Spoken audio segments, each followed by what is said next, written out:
What if everything you thought you knew about Bad Chad Hiltz was just the tip of the iceberg? For years, he wasn't just building cars, he was crafting a legend.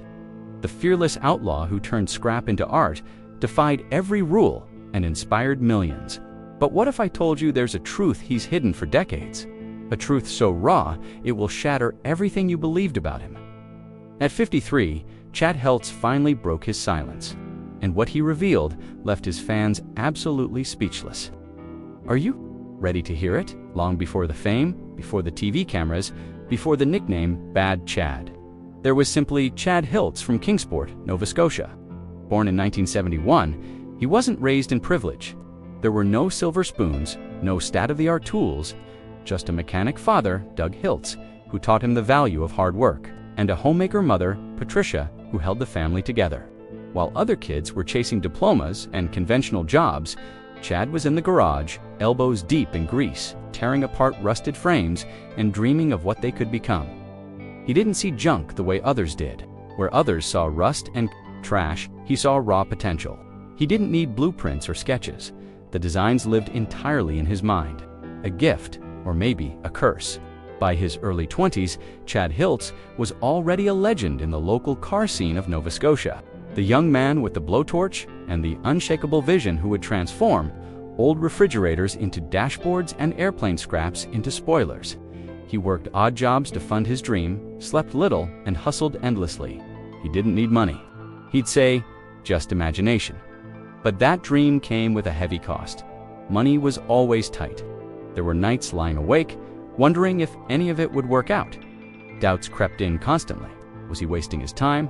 Was he destined to fail? But Chad kept pushing forward because he knew he wasn't just building cars. He was building a future, a life, an identity that no one could take from him.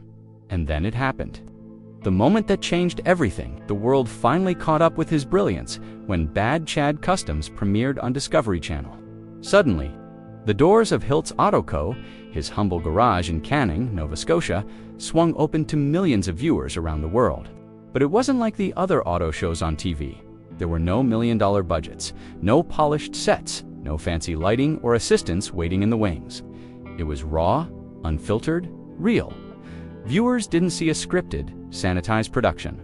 They saw a skeleton crew chasing impossible deadlines, building insane cars out of literal junk. At the center of it all was Chad Hiltz, wild-eyed, unapologetic, welding in ripped tank tops, laughing at the critics and telling the world, "This is how I do it." Take it or leave it. Audiences weren't just watching for the cars, they were watching for Chad himself, because he wasn't just building machines. He was building a myth, and he wasn't doing it alone. By his side was Jolene McIntyre, his partner in life and business, the calm to his chaos, the planner to his dreamer. Jolene didn't just keep the books or schedule the builds. She believed in Chad when no one else did. She saw something rare and wanted to be part of it. Their dynamic wasn't always easy. The strain of long hours, tight budgets, and TV cameras demanding constant drama tested them constantly. But together, they created something bigger than either of them could have done alone. A brand, a movement, a legend. But there was a dark side too. Legends. They're heavy.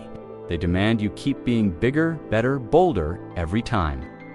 And while Chad's refusal to conform was liberating, it became a cage he couldn't escape.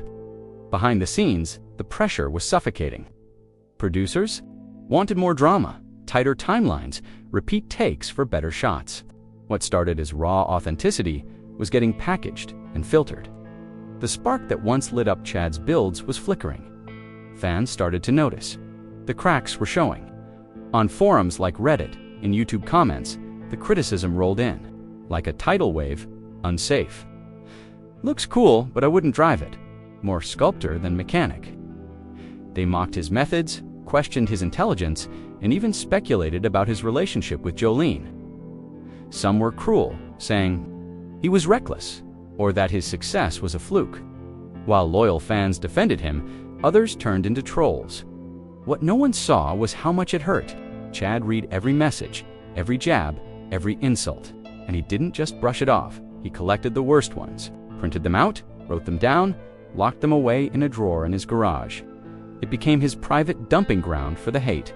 He refused to show anyone not Jolene, not his team, not even himself, because Bad Chad couldn't be vulnerable. Bad Chad had to be invincible. He smiled for the cameras, joked with fans, kept building wilder and wilder cars. But inside, he was breaking. The cars weren't art anymore, they were armor. Every project became a desperate defense, proof that he was still the legend everyone expected. But the joy was gone. The freedom that once defined his work was now buried under the crushing weight of expectation. And then, at 53, something finally cracked. There was no grand announcement, no dramatic press release, just Chad, alone in his garage late at night, hitting record on a simple YouTube video. For the first time, he told the truth. There are things I've done I'm not proud of, words I've said, but the hardest thing has been hiding how much this has hurt me. There were no tears, no theatrics, just raw honesty. He talked about the sleepless nights, the anxiety before every upload, the guilt of not responding to every fan. He admitted the relentless pressure to be the unbreakable myth. And just like that, the legend cracked. But it didn't destroy him. It freed him, because on YouTube, there were no network notes, no forced timelines, no producers demanding drama. Just Chad, his tools, and whoever cared enough to watch. He didn't have to be the brand anymore. He could finally be the man.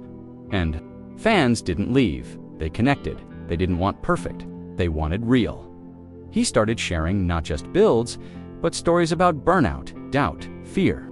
He talked about mental health, about being overwhelmed, about the cost of living up to other people's expectations. In a world addicted to filters and facades, Chad Hiltz offered something rare. Authenticity. Through it all, Jolene McIntyre was still there. Not just as his fiancée, but as the strategist who kept Hiltz Auto Co. running. Their partnership wasn't perfect, but it was real. She kept the business moving when Chad got lost in his ideas. He dreamed in sparks and steel. She made sure those dreams became reality. Together, they weren't just building cars anymore. They were building connection. And now, the next chapter has begun. Chad's son, Colton Hiltz, has joined the shop. It's not just a business now, it's a legacy. A promise that the art of real, creative, fearless building will continue. The shop is expanding. Plans are in motion for live events, online classes, mentoring for young builders. Chad isn't just chasing fame anymore. He's chasing meaning. He's helping others find the courage to build their own dreams, even if the world calls them crazy. He's proving that imperfection isn't failure, it's authenticity. That vulnerability isn't weakness, it's strength. That the real art isn't just in shaping steel, but in having the guts to be yourself, even when it's hard. So what's next for Bad Chad? More cars, more stories, more truth. No more pretending. Because in the end, Chad Hiltz isn't just a builder. He's proof that you don't have to be perfect to be great. That you can fail, fall, and still rise again. That the real legend isn't the myth, it's the man behind it.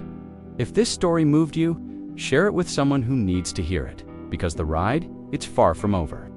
Bad Chad is just getting started, and this time, he's doing it on his own terms. No filters, no fear. Just raw, unapologetic passion.